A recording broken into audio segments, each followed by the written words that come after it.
Hey, we're back. This is John. It's Paul. And it's Eric. And it's What If Geeks. And we are here with the season, possibly series, finale of the Book of Boba Fett. Chapter 7, In the Name of Honor. This was billed as a season finale, although there is no announced plans for any follow-on seasons, so we'll have to wait and see. Yeah, we shall see. We can have that discussion at the very end here. All right. So again, directed by Robert Rodriguez. Back to Robert Rodriguez. It shows here. It does. And of course, created, written by Jon Favreau. I will say, out of whatever Rodriguez has done so far that we've been watching here, I enjoyed this the most. However, I think it was more of since the entire season was culminating to this, it was almost like he was given a gift not to fuck it up. Like here, everything is here. You can't possibly fuck this up. So I don't think it was, for lack of trying on his part. I think, he tried. But I want to give forewarning that I'm going to complain several times in here. I do like the season overall, and I would never turn away any of this Star Wars content at all. But the way that Robert Rodriguez does things, it's not. I don't like him at all. Not here. It's the acting, it's the cinematography, it's even some ways the story choices, which might have been Favreau's, but they just all end up feeling juvenile. It's too simple. You're skipping the important parts. Yes. I don't like him at all. Don't spy kids my Star Wars. Yeah, I'm trying to think of anything that I actually have liked of his. I guess those Grindhouse movies that he did with was faced Tarantino, or who was it? Remember you had Death Proof. That was him, right? The one about the car, because it was that. I don't remember. There were two movies. They were like 70s schlock movies, but they made them like 10 years ago, whatever. And the one with the what's her name has the shotgun or the machine gun for a leg. Yeah, Planet Terror, and that was like that was, I think that was Tarantino. Maybe, I can't remember who the other director was. I thought it was Tarantino, but anyway, I don't know. I mean, he has done some stuff that's not completely juvenile. Yeah, but Machete Kills and Planet Terror. Yeah, as I say, he's done some stuff that's not completely juvenile, but it is still simple. Yeah, like Machete, right? Right. Yeah, he doesn't do great work. There's been a lot better within the Favreau-Filoni universe. So, I mean, he also directed Sin City, Damned to Kill For, though. That was. That was all right. All right. Well, whatever. I don't know. I guess the sun shines on every dog's ass once in a while, but I don't know. I mean, I hear people argue all the time. Well, Star Wars is for kids. Yeah, right. It is for kids too. It doesn't mean you have to only play to that audience. Right. Yeah. The good Star Wars is made for everybody. So and we've seen it done. We know it can be done. So all right. So anyway, back to this episode. Rodriguez aside. Spoiler alert. All right, so thoughts about this one. I'll try not to do spoilers too much, but here I'm gonna give you a side. Here's my one big thought for this one, Paul. Last night when Eric came over, because I don't know if I said it actually on camera yet. A foreign exchange student leaves tomorrow to go back to Germany, and he and Eric got along pretty well. So Eric came over to hang out with us for a while and say goodbye to him, whatever. So we're all hanging out, bullshitting, and we're gonna sit down and watch episode 7. Eric had already seen it. Now, you know how many times within our podcast he fucks up and ruins shit for you? Yeah. He and Christopher are like having like sidebar conversations on the couch, and I'm like, yeah, you know, it'd be great if you shut the fuck up. And then something would happen, and Eric would start commenting on it. And I was like, just hold your commentary until the end. Can I just watch this shit? So never watch something with Eric that he's already seen. At one point, I started drinking. At one point, I started talking to him in German, and Heather's like, "It still counts as German." Yeah. She's like, I can still hear you even if you're speaking in German. And it's even more fucked up because I don't understand what you're saying. So it's more distracting. So Eric had been, I don't know how many wines deep, and then he hit my liquor cabinet. So yeah, don't do that. Don't watch anything with Eric when he's drinking. It was one bottle of wine and a couple 3-4 fingers of whiskey. Learned my lesson. Thanks, brother. Just even if I hadn't seen it, I still probably would have been talkative as hell. I just can't help myself. I know that's just you. That's just you. You either, if you watch something with Eric, he's either talking to you or he passes the fuck out. There's no in between. Yeah, I sat there watching something with him at his house one time, and I look over, and he's just. All right. All right, so general thoughts on this. I will say I agree with you. Liked the culmination of everything. We got a big battle, maybe not as big as I would have liked, but they did some things that I wasn't even quite expecting in this. Wish we would have seen some more characters pop in, and it could have been a little more epic. I am also insanely pissed that there was no space battle at any point. Even if it was just between two goddamn ships. I'm pretty sure this will be the first Star Wars property in existence that does not have a space battle. Right, yeah. And if not for Mando test driving his Naboo starfighter, there would not have been any space scenes. At all. Yeah, right. You're right. Yeah, because even the upcoming ship scene that you do get here is just a ship landing out of the atmosphere. So yeah. Other than Mando, nothing. If I were to like try to rank all these episodes, this still falls right behind like 6 and 5, and then the finale, and then everything else. I would agree. I'd agree. Now, that being said, the shit that they do right, holy shit, do they do it right? Like, there's a lot of cool shit in here. Yeah. All right. Who wants to talk? I'm happy to talk again if you want me to. Do it. Sure. All right. So where do we start here? In Mos Espa, Fett, Shan, and the mods are in the sanctuary looking at the damage. It's complete. It looks like there's nothing left but the walls, pretty much. And even then, not entirely. Mando pops in. He says, "Hey, I've got the people of Freetown. They're going to come assist us in this fight." Fett doesn't quite believe him. He's like, "Are you sure they're going to show up? You trust him?" He's like, "Yeah, absolutely." So Fett wants to go hold. Mando doesn't know what happened after he left. Yeah, exactly. Right. And so Fett wants to go hold up in the palace, which this is going to be complaint number 1 for me, because yeah, that's exactly what they should have fucking done. They could have whooped everybody's ass if they were in a fucking fortress, and they didn't even they don't even know if they needed the Freetown people to do that. But for some reason, the mods convince him that he needs to stay in the town to protect the people. But you know damn well the Syndicate is not gonna kill the people in the town. They have no interest in that. They want to kill Boba Fett and his crew because they're stopping the spice trade. Right. Yeah, they want to sell the spice to the people. And by the way, the people were in more danger because the attack happens in the middle of the city. So yeah, they didn't not to jump ahead, but holy fuck, Mos Espa gets fucked up. Like, yeah. And all because they brought the battle to Boba Fett, and they would have brought it to Boba Fett at Jabba's palace outside of town. Yeah. Yep.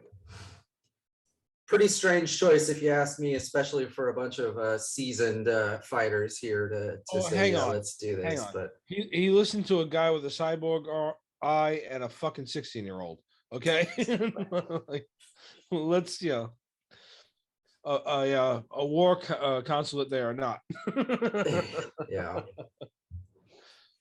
So he eventually agrees they're gonna hold up there, and then they're gonna make another dumb choice shortly thereafter. But we'll get to that in a second. So we get cut back to Mos Eisley, which we don't know it's Mos Eisley at the time, but they tell us later. The syndicate and some of the other families, maybe, and the Mos Espa mayor and Bane are having a meeting. The syndicate leader tells Bane during that Cad Bane, not Batman Bane. Yeah. Cad Bane. The syndicate leader tells Bane during that conversation that they're actually the ones that had killed Fett's Tusken tribe, and they just pinned it on the Nikto gang. They just put the symbols there to make it look like they did it. And so to Fett, it's over and done. He's got his revenge already. Of course, Bane is gonna go spill the beans on that as fast as he can, but so they're going to go attack them. Basically, they're going to take them out. So they cut back to Mos Espa. An X-wing comes flying in at Pelly's. She assumes that it's some police officer. Yeah, and I just renewed my permits as you're coming up. Huge coincidence, But of course, it's not. Her helper George, like, put that away, hide that, get that, get rid of it. Yeah, that was really funny. Yeah, but of course, it's not a police officer. It's Grogu. And he's sitting in the seat that R2 had flown the X-wing there. Again, I was a little bit disappointed there wasn't a Luke Skywalker here. I feel like you should have thrown him in here. He really could have helped, but it is what it is. I think the fight would have been over too quick. Well, it would have also been great to even, here's an opportunity for a space battle. We got the N1, we got the goddamn Slave X-wing. One or the Fire Spray, and we got the X-wing. You could have a great battle with the syndicate up above the planet. Just give us 5 minutes of it, for Christ's sake. But anyway, none of that happened. So Grogu's in there. R2 tells Pelly that he's supposed to go back to the Mandalorian, which indicates that he chose the chainmail, not the lightsaber, or at least that's the assumption we have to run with. She sees it on him. She looks under his robe. She's like, "What's this you got here? This is cute." And she picks up the chainmail underneath his robe. But there's a funny scene in here too. That's she's talking like, "Hey, baby, how you doing?" Whatever, and she's talking to him for a minute. And R2 tweets at her, and obviously, she speaks droid really well, and she goes, "Grogu." His name's Grogu. Yeah. She goes, "I'm not calling you that." She's like, "Hey, that's an awful name. I'm not calling you that." Which is actually, it's funny because it's Filoni and Favreau making fun of themselves for some of the fan response to him finally being called Grogu instead of Baby Yoda. Yeah. So she keeps referring to him as Baby, which I thought was really funny. Kudos to them. Bright eyes and little guy and buddy. Yeah. Yeah. She called him everything but Grogu. Yeah. But kudos to them for getting it. Yeah. For getting the joke and being able to laugh at themselves. Yeah. It was cool. So so she feeds him a bunch of worms. Yep. And and then they go to find Mando.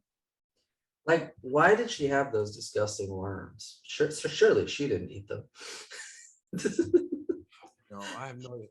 I don't know what this kid's diet is. We never got to see Yoda eat, but he obviously lived in that swamp, so he must have eaten some nasty shit. But they're really pressing home that he just eats like gross, slimy creatures and worms and other stuff, and that's like his whole diet. Yes, he either eats frogs or worms or the eggs, the last eggs of your species. Yeah. Either way, but so they're gonna go find Mando. We cut back to Boba and Chand. Yeah, so they made another, I don't know, tactically retarded decision here. They're already a small group holed up in a place where they're not going to be very well protected, a blown out fucking casino. Yeah. And then they decide to spread the remaining people like all around the town. Oh, we're going to put BK by himself in one sector, the mods in another, the 2 Gamorrean guards are going to be in another one. It's like, it's so nobody can sneak up on us, is what Shan tells Fett. You know, we've got Which is eyes exactly everywhere. what fucking happens, but okay. Then not 10 seconds later, someone's here to see you. I thought nobody could sneak up on us. Oh, it's Cobb Vanth. Like, he wasn't obvious walking around the town. The fucking guy has like a aura. Cad Bane, not Cobb Vanth. Oh, that's why. I'm sorry. Cobb I meant Vanth Cad is Bane. laid out. Yeah, I meant Cad Bane. Sorry. Cobb So, Vanth so Fett goes out to talk to Bane. Bane lets him know that he went to Freetown, talked to Vanth, and there was no way that those people were coming to help him at this point. He offers to negotiate on behalf of the syndicate, but Fett tells him, you know, I'm only going to negotiate with the syndicate directly, not with you. And then Bane, just to be a dick, and maybe not even to his detriment, probably lets Fett know that his Tusken family was actually killed by the syndicate, not by the Nikto gang, like he thought, and almost gets Fett. He was trying to goad him into a fight. Yeah, he almost gets Fett to draw on him.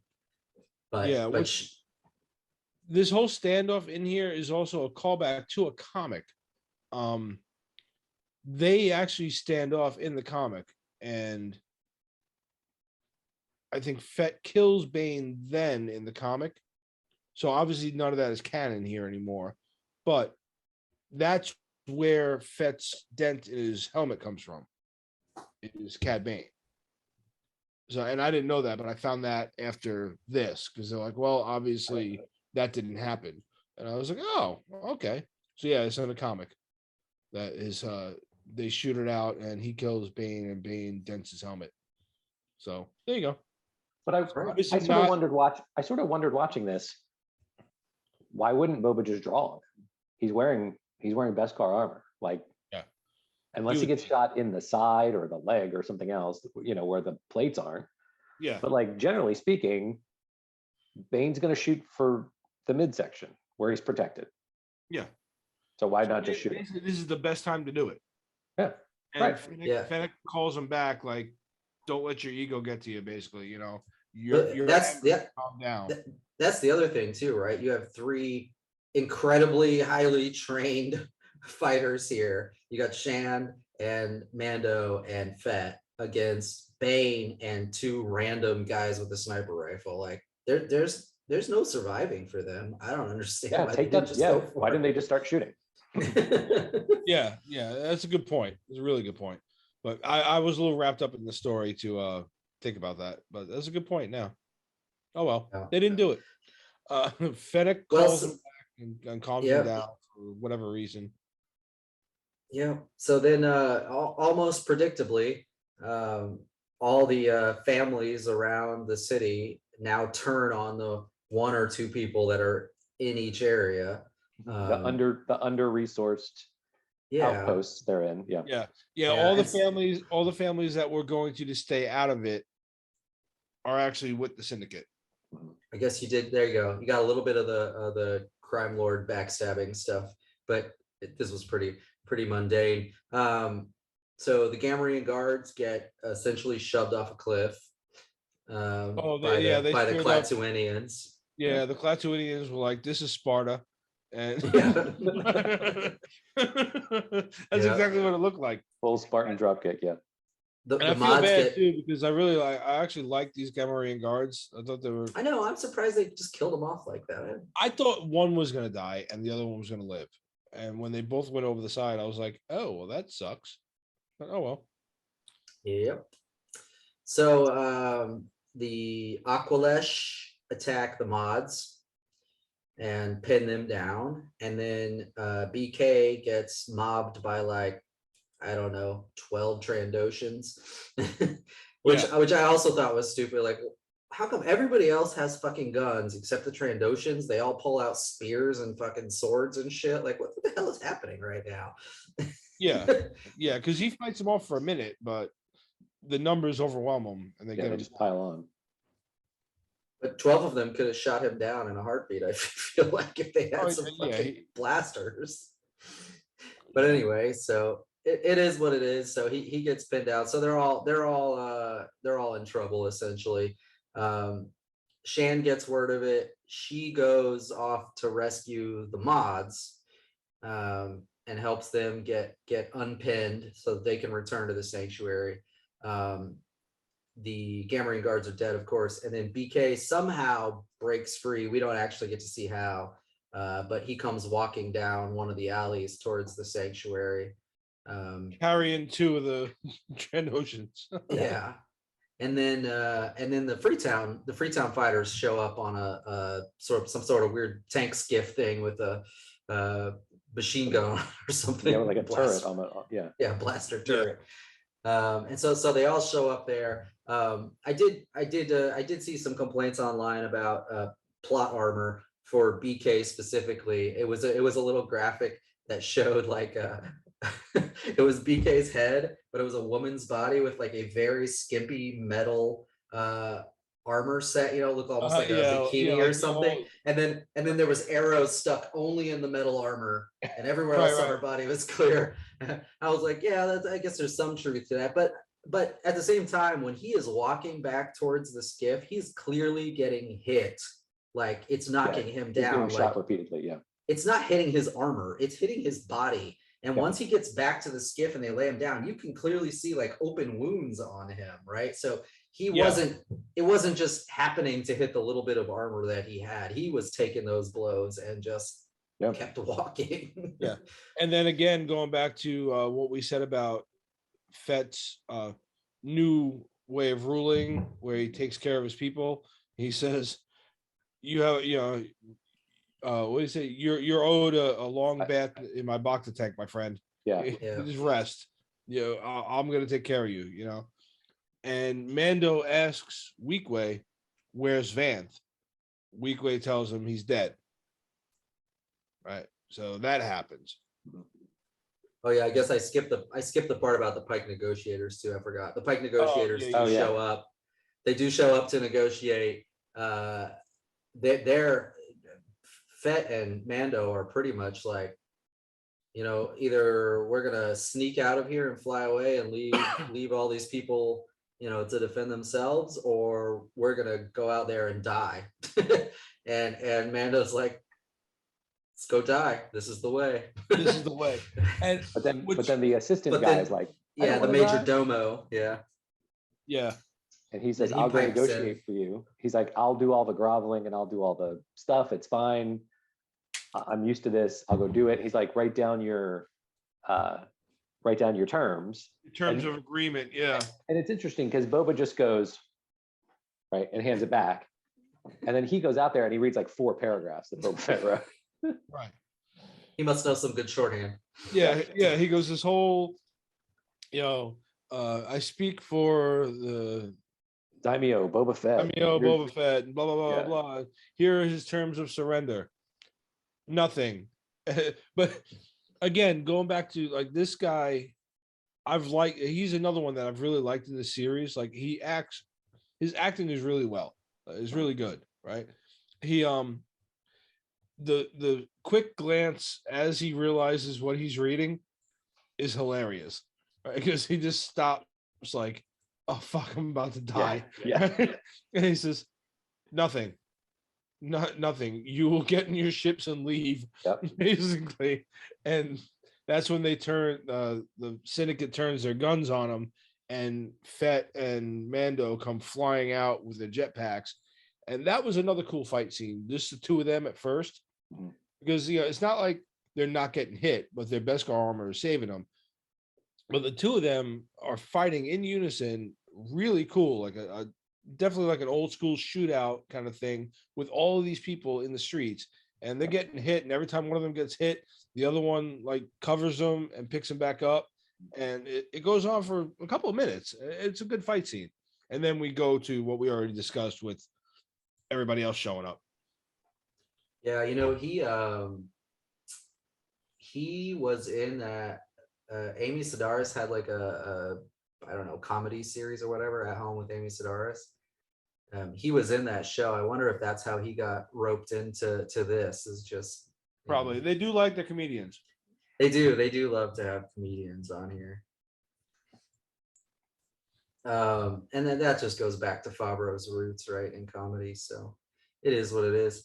So anyway, where the hell were we? I lost I lost my spot.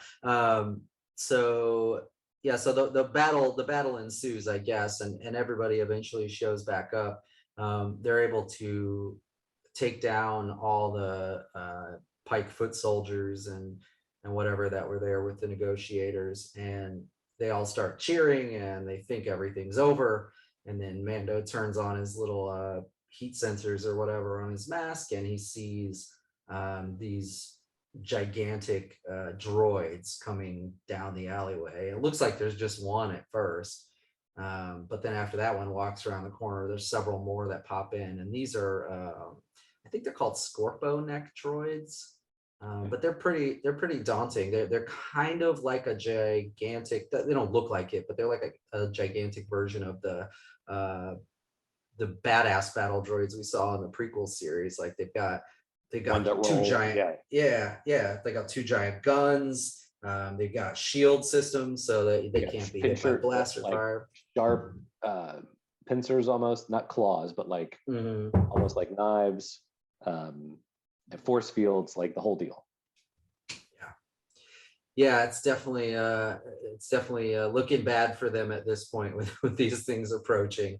They do try to shoot through it. They got no luck there. Mando and Boba Fett sort of like fly up and over behind it to try to go at it from the backside, but they can't get through the shield. Mando tries to dark saber it. That doesn't work.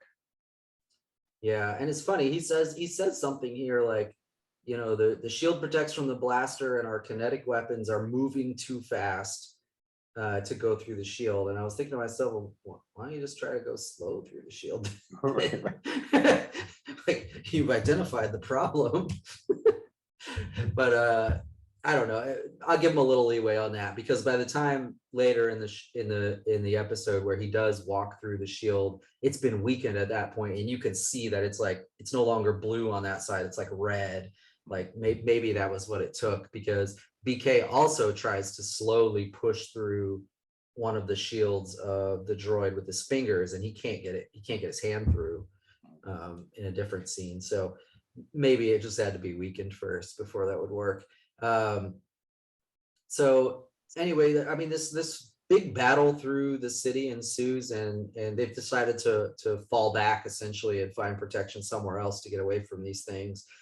In the midst of that, Boba Fett asks Mando if he can protect the other people, that he's got an idea, and he takes off. And then Pelimoto, apparently completely oblivious to the giant blaster fight that's going on in the goddamn town, just rolls up like it ain't no thing with her little droid carriage and in a rickshaw, like a rickshaw. Yeah, rickshaw. That's exactly right. Like she had no idea what was going on, and she runs into Mando, and he's like, "What the f are you doing here?" Yeah, you know, he doesn't even realize at that point that Grogu is with her. You know, he's like, under a blanket. He jumps on the back of the rickshaw. He's like, "Turn around, turn around." She's like, "What are you talking about?" And the droid shows up. And she's like, "Turn around." So they're all on the run. He realizes Grogu's there, which he of course doesn't like, but he sees that Grogu's wearing his chainmail armor there, which he definitely approves of. And so I think they eventually get popped, like their droid in front of them or something gets popped with one of the blasters, and they all go flying, and Mando has to like rocket out and grab Grogu before he hits the ground. Although I feel like Grogu should now have some pretty good force abilities. He should be able to save himself. But the freedom fighters, we'll call them, the people from Freetown, and the mods and all them end up getting trapped behind this wall, and the mod leader girl tells them, you know, if we fall back any further, we're going to be trapped in a corner, and there's nothing for us to hide behind. So we gotta stand here. Yeah, basically she grew up there, so she knows. Yeah, and so the droids eventually all close in on them there. It's looking pretty dire. but then all of a sudden you hear the sounds and the roar of a Rancor coming up over a building. When you heard the roar, I actually got goosebumps for a second because it clicked immediately. I didn't know what he was flying off to do because at that point I literally completely forgot about the fucking Rancor. I did too. Oh yeah, you know, this is another thing that bothers me. Yeah, but this is another thing that bothers me, like tactical decision choice here. You're going back to the palace, okay? Now your choices are a Rancor, nice choice, or you have a fucking starship with fucking blasters and pulse bombs. I didn't think about that. I didn't think about that. If anything was going to take out those droids, surely the ship was the better choice. Yeah. True.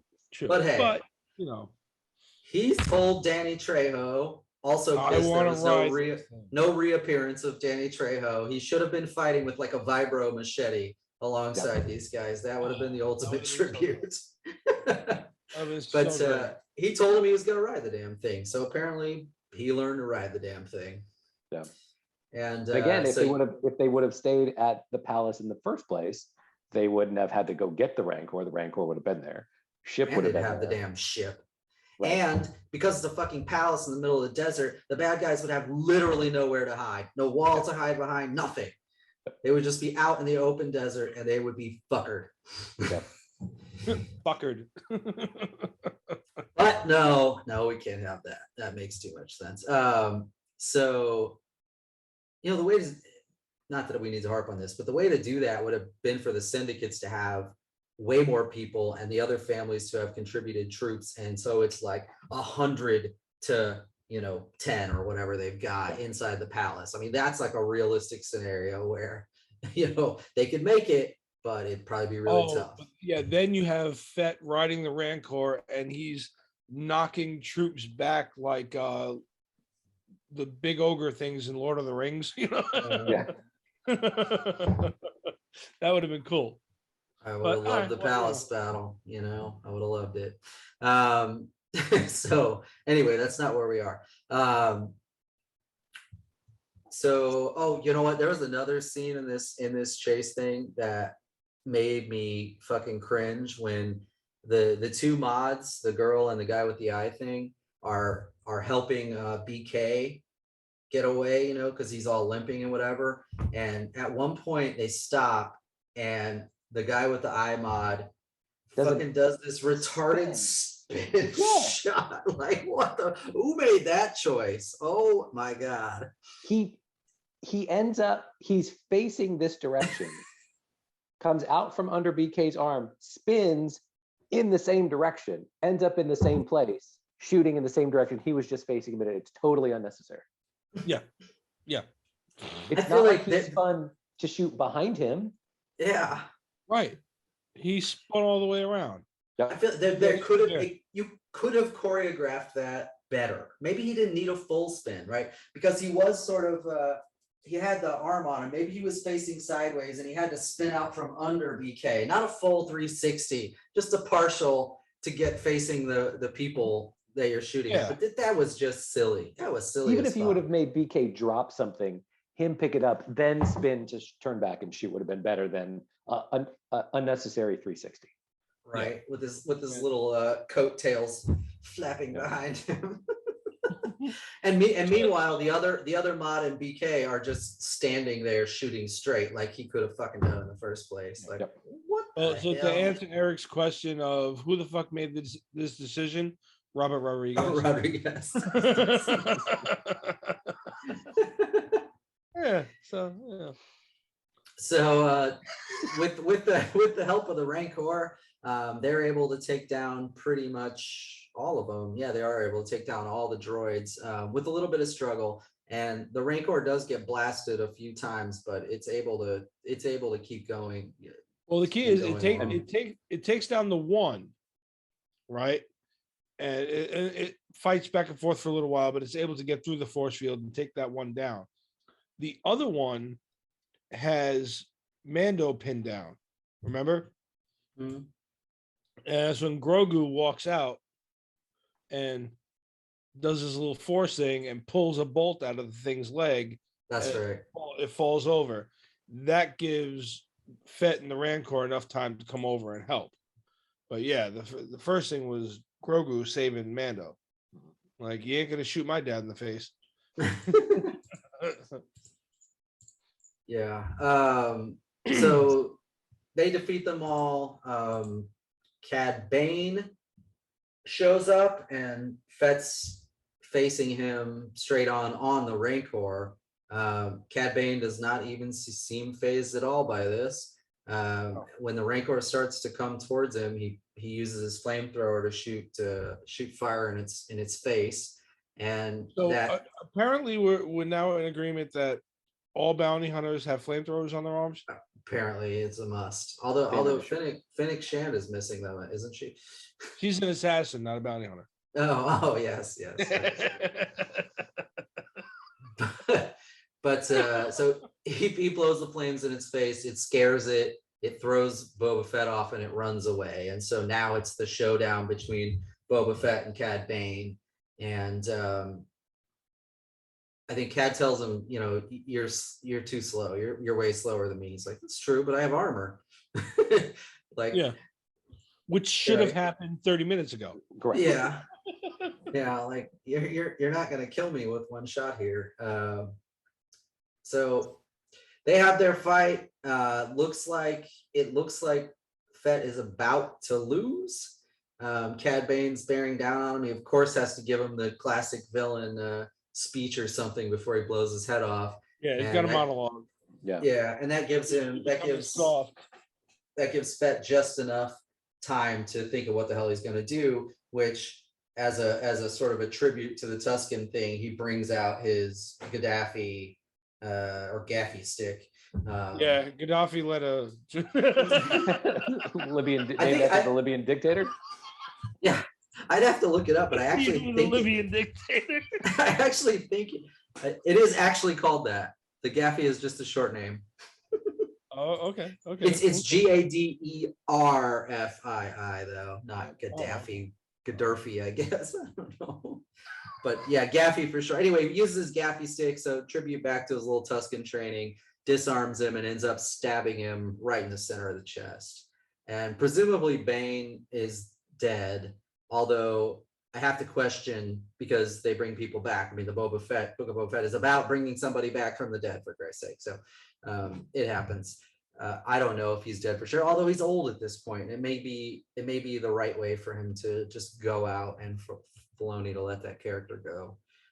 Which could also be a tribute to the comic that I saw where Fett does kill him. So either way, Fett kills him.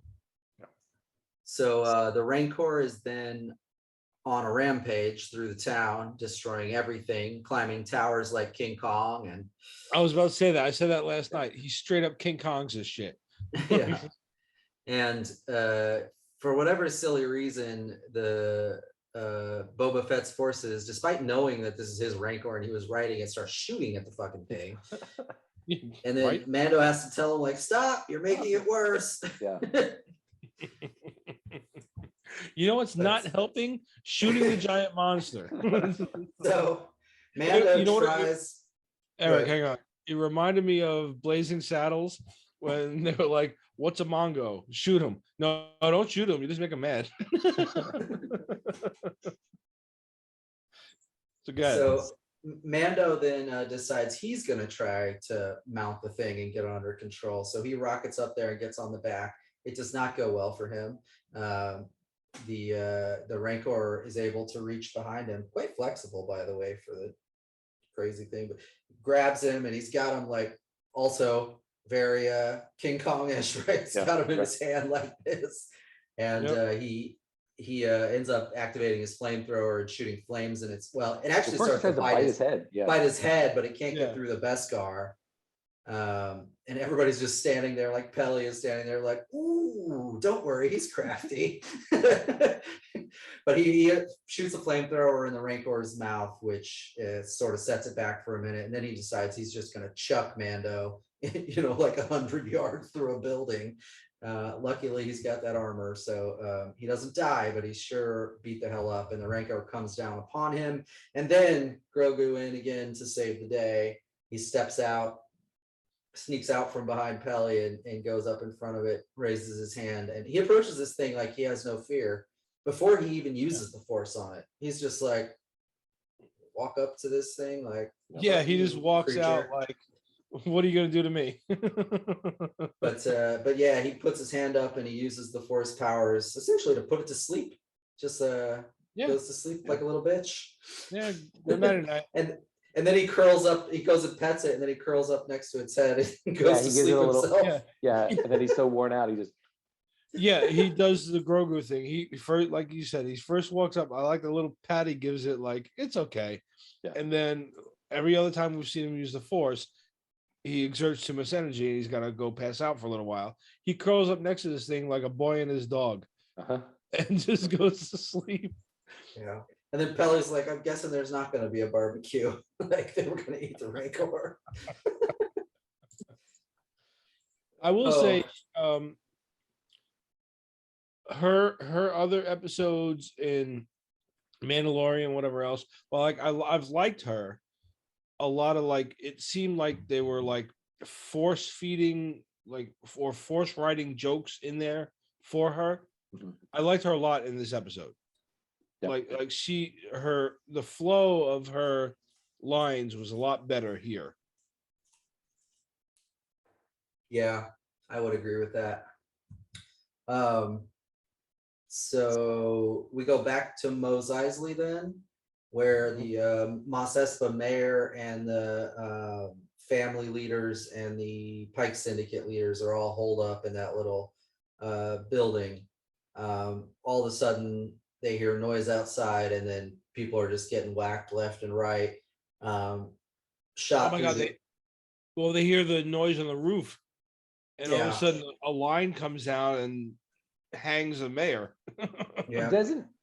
At what point does Fennec, after she rescues the mods, does she say, she says there's some line early about like, we need to go after command and control. And I guess that's after she saves the mods. She's like, we need to take them out. Yeah. But weren't those things happening sort of concurrently? Like she goes to Mos Eisley to get this done. In theory, not after the battle. During. It was definitely during. When she gets see her after that. Right. Yeah, she's not in any more scenes. When she frees the mods, there's a little scene that takes place where one of them thanks her and she's like, oh, manners, I like it, or whatever. And then she takes off at that point to go to Mos Eisley. She's not in any of the other battle scenes anywhere. Right. But the Pike guy says, half of my guys were either killed or eaten by a Rancor, because the Rancor eats a couple of those guys. So unless he was live feeding into the fight. True. If it's happening relatively at the same time, like he shouldn't know that. Yeah. It's a good point. It's a good point. You can't get it all right. Yeah. Another thing I'm willing to give leeway on, and I like that she hangs the mayor and then breaks his neck. Like there's no holds barred here, and she kills everybody in there, all the family leaders, which means that this makes me wonder too, and we'll probably talk about it at the end, but I don't feel like the crime boss show exists anymore when all the other family leaders are dead, the town has been saved, and the syndicate's all killed off. I mean, what do you have left? All right, we'll save it for after the end of the thing. Yeah, so flash forward some amount of time. I don't know how long, but it's probably been some weeks or months at least, because the town is looking like it's largely repaired. There's still like boulders and chunks of buildings around, but people are cleaning everything up, and they all clearly know now who Fett is, and they're all paying him tribute and giving him fruit and bowing to him. And he is still injured though from the fight. He's still injured at this point, so it can't have been that long. But and Finnick says to him in this scene when they're walking, like, because his arm's injured, like, why don't you go in the back to tank it? Somebody else is using it. I thought he meant BK. but he's there. But we'll get around to that. So, they're getting the fruit. they're getting the tributes or whatever, and he tells Finnick, we're not suited for this, which makes me think again, this crime mob on Tatooine thing might be coming to an end. Could be. They meet up with BK, they meet up with the mods, they throw a couple jokes, whatever, pan out, right? That's the end. Everything is happy in Mos Espa. And then we cut out to space and the N1 Naboo starfighter. And of course, as we predicted, as soon as we saw it, Grogu is riding in the astromech bubble. And why does it have a bubble anyway? Not that I care, but the astromechs don't need air to breathe. Why the fuck does it have a glass No, bubble? she said she modded the astromech area, and she did it for Grogu. Okay, I got you. So they're flying off to somewhere, we don't really know where. And Grogu keeps knocking on the glass. And He's got his little ball. He's got his little ball. Yeah, got that little ball. Yeah. And then Mando is like, no, we're not doing that again. No. And then finally he's like, fine. And he opens the One more switch for that super speed boost and gives Grogu a little roller coaster ride. And he's like, whee! It was cute. It was great. And then we cut to credits, and then there is an end credits scene. I think it was about 57 minutes in or so, where you see the back to tank and there's someone inside. It is Cobb Vanth. He is clearly not dead. And on top of that, the mod guy that had modded Finnick Shand when she said he's there, looking like he is about to do some mods to Cobb Vanth. So not sure where that's headed, but Cobb Vanth will be less than wholly human by the time we see him again. Yeah, which is interesting because again, it looked like he got shot in the shoulder. So whatever, we'll figure it out. But clearly, he's not dead. He's healing, so we shall. Which is good. I like that character, and I liked him the elephant. So I do. Yeah, I really liked his character. I liked him in the show. So it was nice to see that he was okay. Well, not okay, but he'd be a great if they're gonna ever do it now, the Rangers of the Republic thing. I think he could be a great character for that. Although it might not make sense for him to leave Freetown, but he could be, sort of a Wild West Ranger within Tatooine. Yeah. But anyway, I don't know if that show's ever going to happen. So we'll see. I guess we'll see. Yeah. So what do we want to talk about here? So, I mean, all told, it's all done now. I mean, what do you guys think overall? I was pretty happy with, again, I would have liked a bigger battle and a couple more characters to show up. Overall, I would have liked a few things done differently, but for what I now consider to be a filler between season 2 and 3 of Mando, I really liked it. Like it worked well. It gave me what I wanted as far as Boba Fett's backstory, and from Return of the Jedi. So it gave me that, and I was happy with that. Outside of that, I mean, I loved the thing. I know we had our complaints here and there.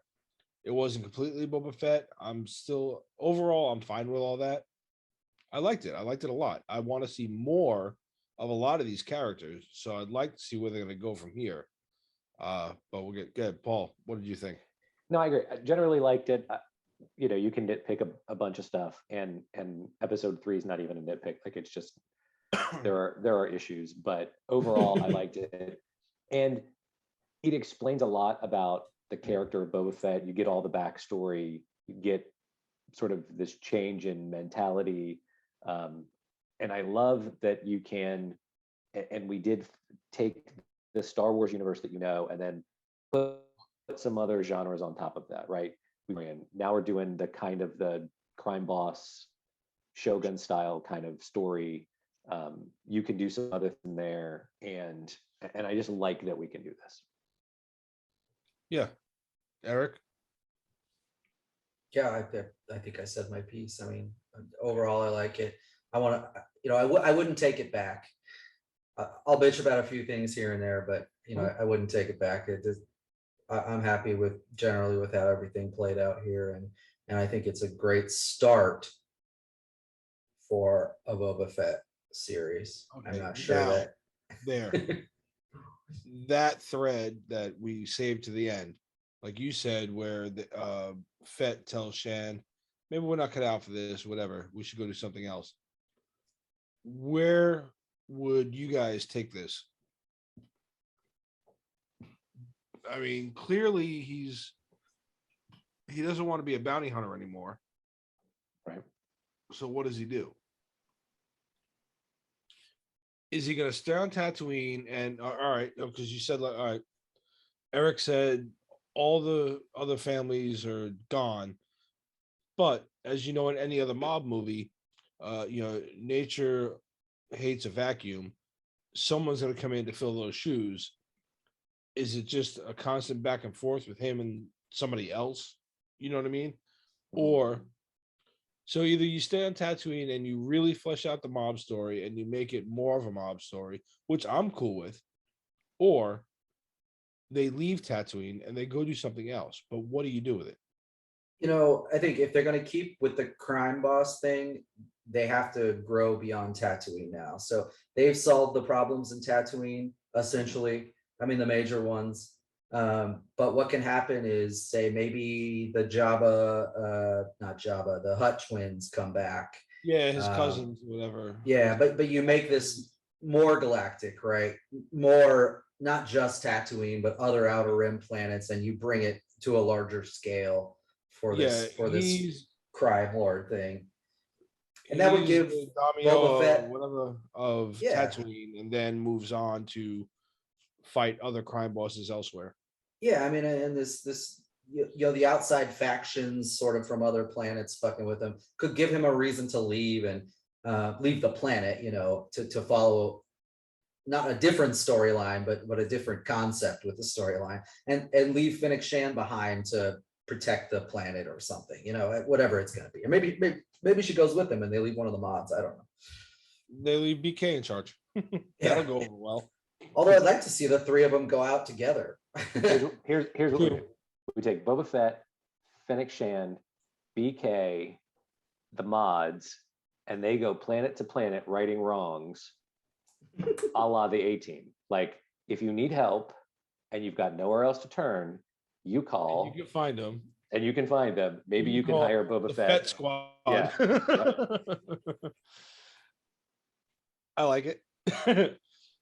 If you keep the mob thing going, you could actually bring in, like Eric was saying, you bring in other factions. You could bring in, what were they called? The Crimson Dawn from Solo, right? You can bring all of those in. You can have these other characters from all over Star Wars come back in. It could be pretty cool. You could have them go shut down the interplanetary spice trade. Like, you could have them be sort of, they're not good guys, right? They're still taking tribute from people, but they've decided that spice is wrong and we don't like it, and so we're shutting this whole thing down. Yeah, and the other I guess edge you could have to this is that the Republic exists. They are effectively the police of the galaxy, right? They're small at this point, but they could end up coming to Tatooine and saying, hey, there can't be some daimyo claiming that he's in charge of the planet. You have to answer to the Republic. So that he's fighting the good guys, even though he's a good guy. Add another dynamic to it. Yep, you can do that. Yeah, I don't know. I don't got much else you can do with this. I mean, the real thing I want to talk about, though, when we're done here with this, is what's coming for Mando, because it's now an integral part of this. So I feel like we can talk about it. Well, I mean, when the last Mando-centric thing that we had going on was he wanted to go back to Mandalore, right? So to get baptized, whatever the hell he was going to do there, so that he could properly lead the Mandalorians. But again, maybe he decides not to do that. He's got Grogu back and he doesn't care, but he's still got the Darksaber. and you still have Bo-Katan floating out there. She really wants to lead the Mandalorians. So I think that's going to definitely be a big part of season 3. I honestly thought that I didn't see Grogu coming back this quick. I thought like halfway through season 3, he'd come back, but okay, he's back. Cool. Yeah. But I think Bo-Katan is going to be a big part of season 3. I think the back and forth for the leadership of Mandalorians is going to be key to season 3. I think that's right. I think, and his redemption of is he going to go get baptized in the mines of Mandalore? Is that a thing he wants to do? Can he take Grogu with him? Does that too, maybe he'd rather just hang out with a kid and he doesn't need the religious ceremony, or right? So I took this literature class in college. It was about this book this guy wrote, that there's only one story. I might have talked about this before, I don't know, but there's only one story, right? Every story borrows from others, and it all comes back to the same. But I have that left me with a thought here for Mando, because they've set up like the King Arthur sort of knightly quest thing for Mando, right? So he has the sword, but he's obviously not proven himself as like virtuous, right? I feel like he has to go on the quest here for so he's beaten the big bad monster, I guess. He's got the sword, but he still has to go through the quest for virtue, right? So there's like the baptism concept. Okay, that could be something he does to go to Mandalore. But in the King Arthur quest, it's always twofold, right? There's the literal quest you're doing, and then there's the figurative quest, dealing with your own vices and the path you want to take or whatever. And what is truly virtuous? Is it just about completing this quest, or is there more to it, right? You see this with Lancelot, with Sir Gawain, with King Arthur. Like, I feel like they could borrow from a lot of that and make a whole season out of him sort of going through this quest to become the knight that he's supposed to be, the virtuous knight or whatever. I think that would be an easy thing to do with what they've set up. Yeah. And and he gets to play with those, like King Arthur, obedience to God, that kind of thing. You get to play with that here. It's not obedience to God, but to the Mandalorian religion, right? That the Orthodox version. Same effect, yeah. So I think you definitely get a shot of him going still to do the whole baptism in the waters under Mandalore, but then just so that he can properly lead the Mandalorians and then show them there is another way. Yeah, well, I think that's what it culminates to if they decide to go down that path, is that he proves convincing Bo-Katan to work with him somehow. Yeah. I don't know how, well, so he proves he has the strength and the virtuosity and whatever else you need to rule Mandalore. But then it's almost better if he walks away at that point. That's his figurative quest, right? Like, I don't want to be the rule of Mandalore. Well, if it sets up, you could rule Mandalore, or Grogu needs this thing, and he chooses the kid. Like, he has the same choice Grogu had, right? Go choose the Mandalorian or choose the way of the Jedi. He can choose rule Mandalore or Grogu, which can't do, for some reason you can't do both. So he chooses Grogu. Perfect segue to the last thing I want to talk about, and then it's open for whatever you guys want to discuss. So Grogu's decision, right? Either or, and like we discussed last episode, my problem with Luke teaching him you have to forsake all attachments when obviously he didn't, right? We had that discussion last episode. You didn't actually see what Grogu chose.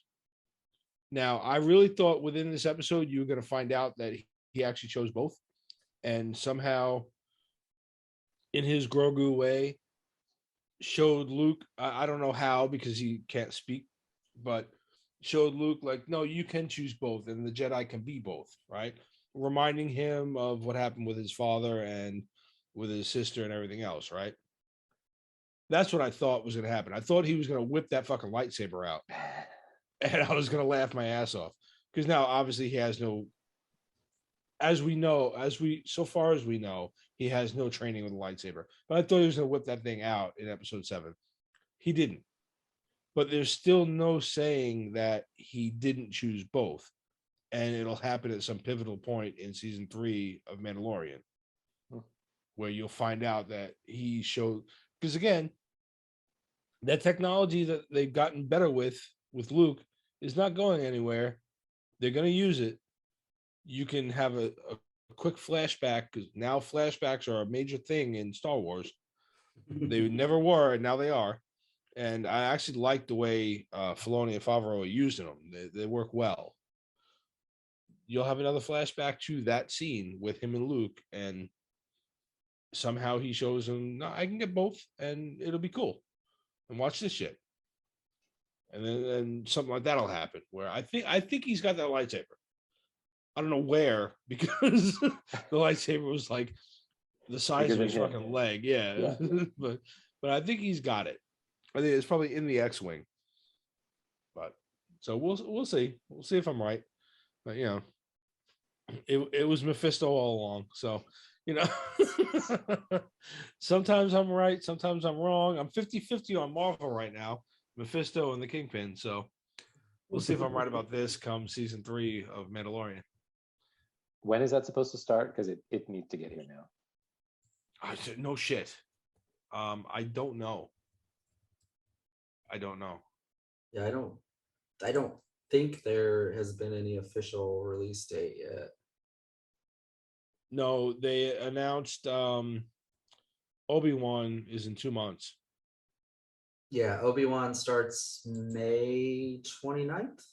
Yep. I'm going to say the wrong date if I don't look it up. It's like right around Memorial Day weekend. May 25th. Yeah, Memorial Day weekend. So yeah, I can't wait for that too. Bring it on. Let's go. All right. Do we have anything else on this one? No. Eric, you good? All right. So I'm good. We'll cut it. We'll end. All right. Let us know what you thought of the entire series of Boba Fett. Who wants a pet Rancor? Because I kind of do. All right. They're emotional creatures. They are emotionally complex creatures. Very complex. A lot more than we knew in Return of the Jedi. Not the monster we thought they were. All right. So, like, subscribe, ring a bell, comment down below. Tell us what you thought of the series. What else you want us to review now that this is over. We'll jump on to something else. And hit us up at whatifgeeks.com, whatifgeeks@gmail.com, Facebook, Instagram, Twitter. And we will catch you guys next week when we'll probably do a Geekly Weekly, because damn, I don't think we have anything to watch right now. All right. Good night, Tony. Good night, Sleepy Rancor. Good night, Cad Bane. Maybe forever.